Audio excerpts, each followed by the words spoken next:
Han, bakit kaya? Marami kaming magkakapatid. Pero bakit ako lang ang naiiba sa kanila? Bakit mo naman nasabi na ikaw lang yung naiba sa lahat ng magkakapatid?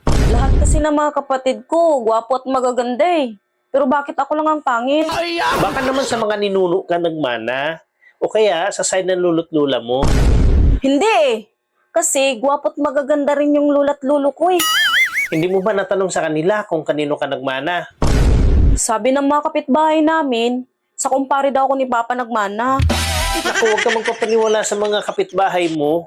Huwag ka magpapaniwala sa ganun chismis dahil nakakasira ng buhay yan. Eh bakit ako kamukha sa kumpare ni Papa? Minsan kasi, nung binuntis ka ng mama mo, kung ano yung pinaglihian ng mama mo, doon ka nagiging kamukha o doon ka nagmana. Ganun yun. Ganun ba yon? Ba't mo alam? Kasi yun yung kasabihan ng mga matatanda. Ngayon, naliliwanagan na isip ko dahil sa'yo. Pero ikaw, saan ka pinaglihi? Ako? Nakakatuwa nga eh. Kasi nung binuntis daw ako ng mama ko, ang gusto ng mama ko, lagi nakadukot sa brief ng papa ko. Ngayon, nagagalit yung mama ko kung ayaw padukutin ng papa ko. Doon ka pinaglihi? Oo, doon daw eh. Eh kung doon ka pinaglihi, bakit hindi ka mukhang ulok?